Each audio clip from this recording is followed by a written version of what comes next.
Welcome to a Sidebar conversation. I'm Lawyers Weekly reporter Kris Olson, and with me today is Matt Barach. He's a family law practitioner in Massachusetts, but we're not here to talk about alimony or child support or any of that. So we're talking about something a little bit more personal.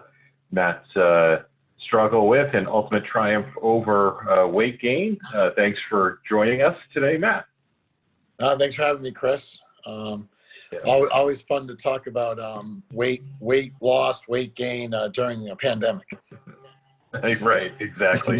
So yeah, I should have warned you ahead of time, but this is one part interview and one part intervention, because what you've done is definitely something I need to do, and hopefully by the end of it, I'll be inspired to sort of go out there and follow in your footsteps. But all right, we'll see what we can do about getting you going, Kris. We'll do the best we can to get you inspired. I appreciate it. Absolutely. So before we talk about sort of how you took weight off, let's talk a little bit about how you put it on. When did it start to happen, and why? Okay, I think it always happens. Just, you hit those post-college. For me, a little bit during law school, post-law school years. Where work and those priorities start becoming more important to you, and the time that you have to take care of yourself tends to become a little bit less, and you get that sort of a freedom of moving around and running around and doing your life and working and being a young lawyer and trying to make something of yourself, and you kind of forget about taking care of yourself first and foremost. And I think over time, during that period, the weight starts, you get a little bit older and the weight starts piling on, and your priorities about keeping it in check or staying in good health and good shape, you kind of lose your focus. And so you start packing on those pounds every year, and all of a sudden you wake up and you're 35 or you're 40, and where did all this weight come on? And in my experience, it starts with 30 pounds extra, then 40, and then 50, and then eventually over time, you have kids, and that becomes the priority, and then running them around becomes the priority, and all of a sudden 20 plus years later, practicing law and doing the stuff that you do, you look in the mirror one day and oh my gosh, I'm 70, 80, 90 pounds overweight. And I think that's probably true for a lot of people. Life kind of gets in the way of making yourself a priority. And because of that, you end up with health issues and weight issues and things like that. And unless there's also, during that period of time, certainly it stops and starts trying to lose weight, a diet here, a diet there. Probably went through every diet book known to humanity. But, sometimes it would work, sometimes it didn't. And it was always, you make those New Year's goals every year, or this year is going to be the year. This year is going to be the year. I must have probably done that 15 times. This is going to be here, I'm going to lose 50 pounds, and then it's going to be 60 pounds. But it just never took until more recently. So was it not the best diet, or lack of physical activity, a combination of all that kind of stuff? I think it's a combination of both. I think I was active as a kid and when I was younger, and I think what happens is when you get older, you tend to, you don't have those outlets as much. You don't have gym class, you don't have sports, you don't have high school sports, you don't have youth sports. All the stuff that you did when you were a child and an adolescent, a teenager, and as a young adult, is you try to be very active. You're playing sports, you're doing things.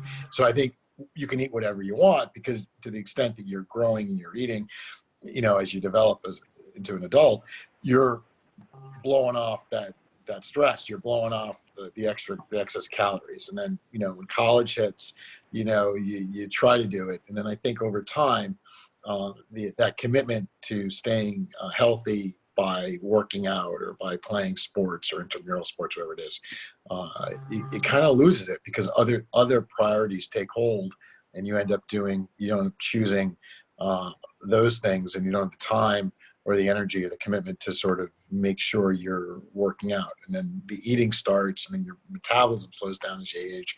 You gain a little bit more weight as you age naturally. And so it becomes more difficult to then get rid of it. So I think it starts, to me, to answer your question specifically, is it really starts with, I think, the activity. And then the food. I mean, I think food, it reverses itself over time. I think food's probably more important, or is more important, probably 80 or 90% is your focus on what you eat, and the 10 or 20% is your level of activity. But I think for me, I don't think I'm that unique, but I think for me, it started kind of the opposite. It started when I got less active as I got older, and then the food was there, and then the food increases. And then I think stress plays a large role too. I think as you get older, you have more priorities with children, or work, or practicing law, and you need that outlet. Lawyers need an outlet for stress relief, and if you don't have that outlet, people overeat. It's a stress reducer in some ways. It isn't, but you think it is. And so, or you just mindlessly eat, you just keep piling on, you don't think about it. And really what you're doing is you're stressed about something, and rather than being active or doing something to relieve the stress, you reach for the bag of potato chips. And so then it's that combination of the lack of activity and the overeating, and then that causes the problem. So was there a sort of a magic turning point for you? Was there sort of a watershed moment, or have you not exactly been able to pinpoint exactly how you were able to turn the corner? I think there were a lot of moments when I said, okay, this is it. I'm going to stop. And then you start again, and then you stop again. So to me, when people ask me a question, I always feel like, well, it's not. It was like a series of watershed moments. Like the 37 times I failed led to the one time it finally took. And to me, what really happened is that starting is easy. It's completing it that makes it hard. So I think you can always start. You start losing, and you start feeling better. But then something happens, you take a wrong turn, and you're back at square one again. And that process tends to repeat itself. For me, I think what happened is, I look at it is that the start is easy. The start's good. There's 37 times before that 38th time that finally worked for me, led to the time it did. The time I was finally successful.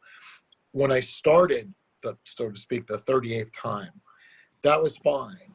And what happened is I spent 3-4 months, and I probably lost 20 to 30 pounds. And then I got stuck. And that I was like stuck for about 4 to 6 weeks. And that had happened probably, 37, 38 times. It happened so many times before I can't even count. Every diet book, everything. I've done it all. The Zone, every diet, Weight Watchers, all of them. And after those 3 or 4 months, when I had lost some weight and was stuck, that was really the moment when I said, okay, I get a choice here.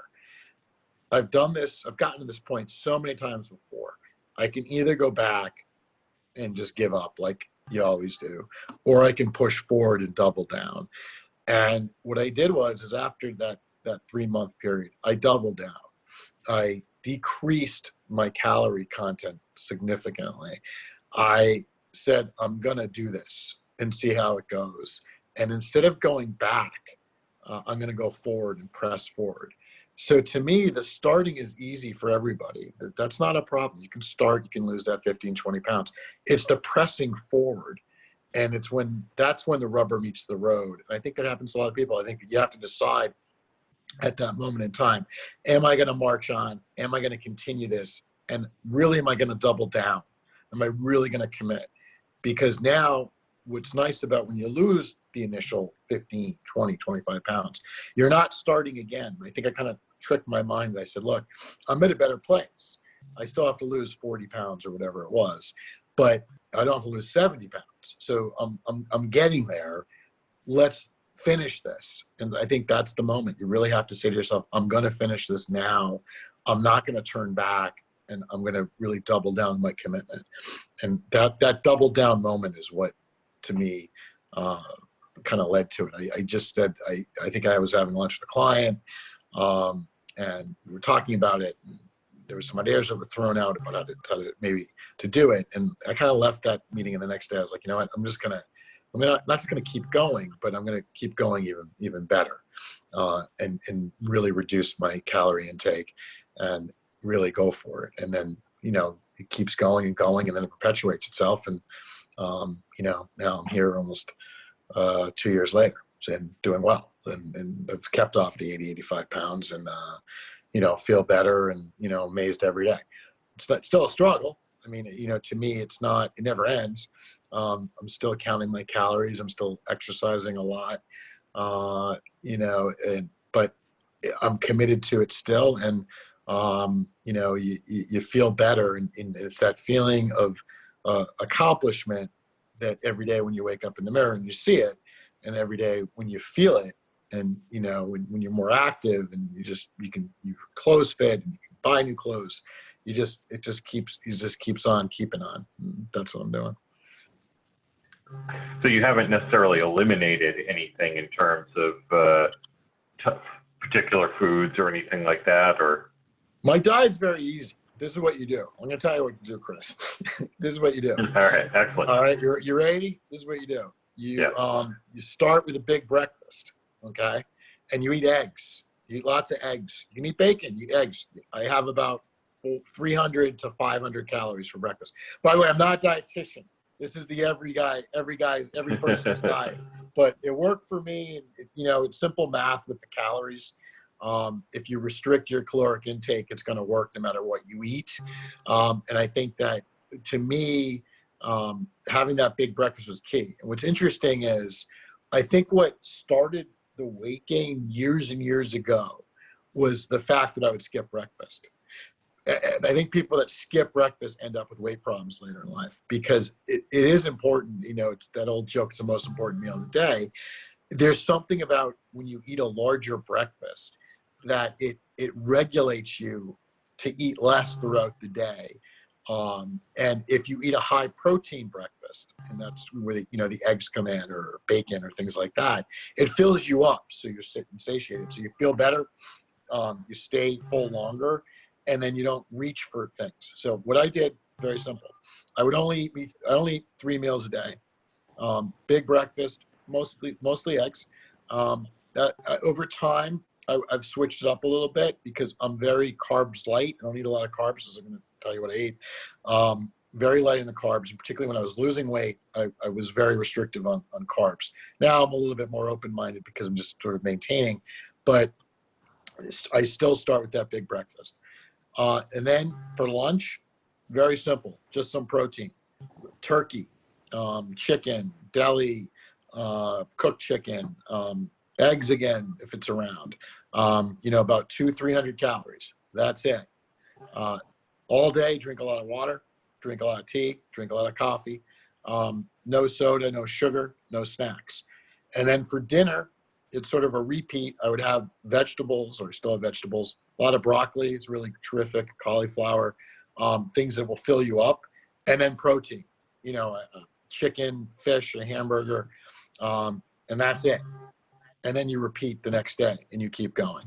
And if you do that, if you don't snack, you don't have those sugary fiber bars and those sort of diet things, that they don't work. You just fill yourself up with protein, vegetables, a little bit of fruit here and there, and a decent breakfast, and you just keep going every day. That's how I did it. That's all I did. Never snacked, never had pretzels, popcorn, spaghetti, toast, all those things, and I still don't. Potatoes, gone. Just heavy on the heavy protein, decent breakfast, no snacking, and repeat, and you will lose weight. That's what I did. And you said, I was going to say, and you said you exercised.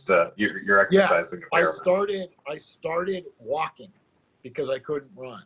So a journey starts with a tiny step. I literally would walk Then I'd run 5 minutes. Couldn't run more than 5 minutes. I'd stop. So 75 pounds overweight.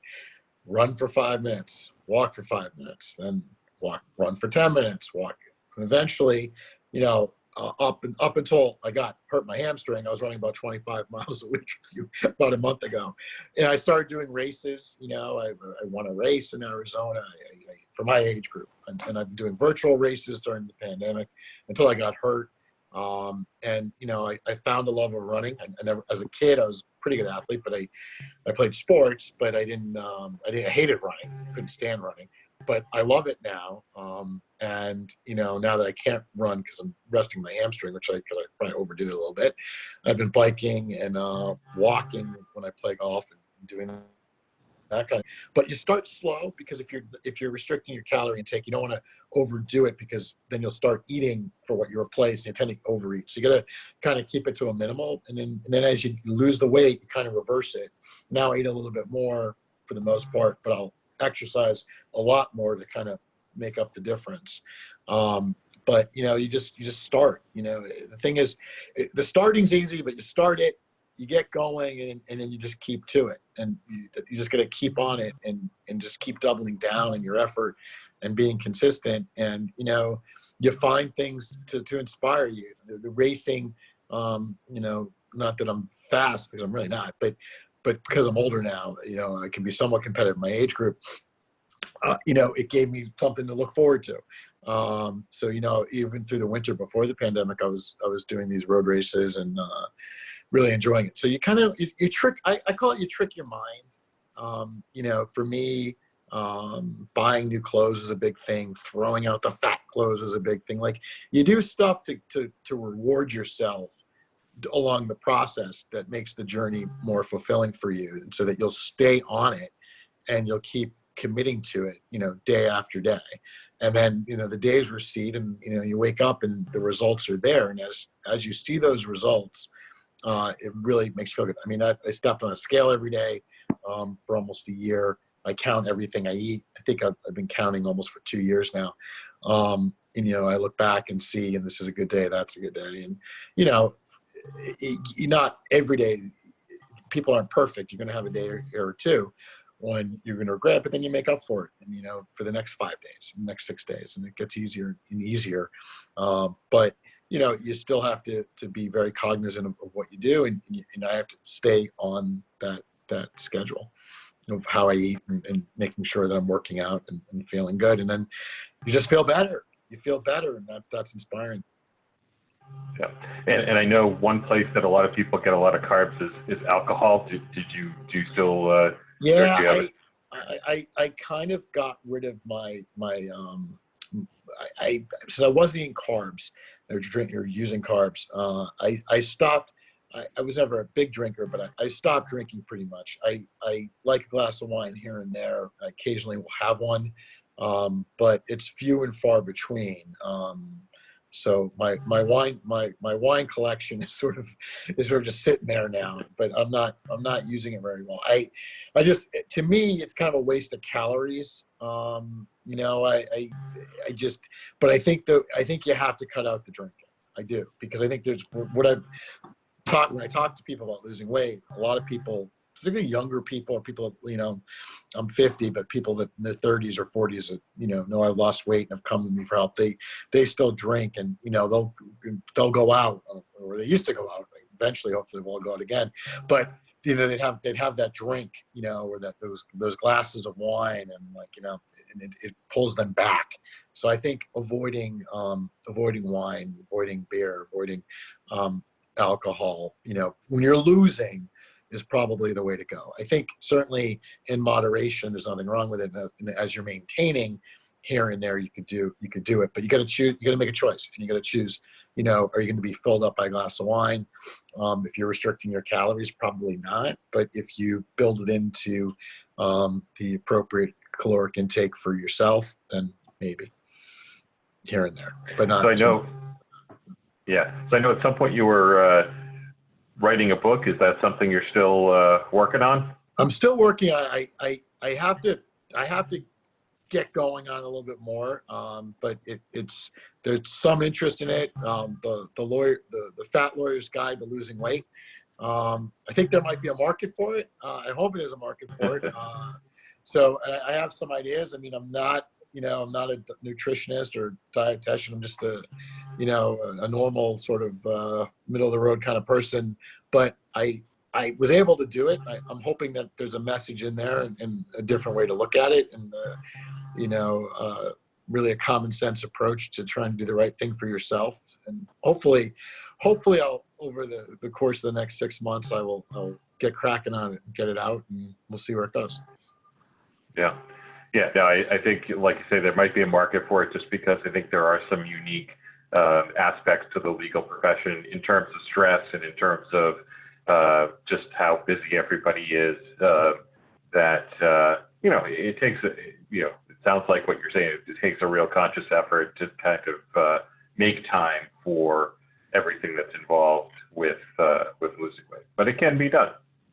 Yeah, I mean, it's just about making time for you, and just it's absolutely, if I can do it, anybody can do it. That's all I tell people. Look, this took a long time to get where I was. There was a tremendous effort over the years and epic amount of fails. I mean, it was failure after failure after failure. Let's do it this year. Let's do it this year. And it never happened. So for me, waking up every morning and looking in the mirror and weighing myself and saying, oh my gosh, I'm still, I look at the pictures from before and I'm like, that's not me anymore. I look in the mirror sometimes. I'm like, whoa, it's a miracle. And I think if I can do it, anybody else can do it. And I think that's sort of the message, that we have, lawyers have a unique stress system, because we're dealing with people at their worst moments in time generally, and we're dealing for their angst and their anxiety, their stress, and we feel that, and we'd be inhumane if we didn't. And when you feel that, it makes it difficult to take care of yourself. But you can learn to take care of yourself, and you can learn to commit to it. And if you do it, you can choose to be healthy and happy. And it's just a matter of getting up every day and making the right choices. And it's a lot easier said than done. But if I was able to do it, I don't think anybody else can't if they commit to it. And I think that's sort of the message, if I do have the opportunity to write that book, that you can practice law in a healthy, happy way for yourself. That's great. Well, hopefully I think, I don't want to overpromise and underdeliver, but I'm inspired, and hopefully we've inspired a couple other people too. And well, that was my goal. My goal, Kris, was to inspire you. So I'm happy to help you at any time. You've got my number, so there's some lawyers out there that I text regularly to make sure they're doing the right thing. And I'm happy to help anybody that needs the help. So I can tell you what to do, and I know you can do it. Thanks. I appreciate it. Thanks for sharing your story with us. Appreciate the time. Thanks for having me, Kris. Appreciate it. Have a great day.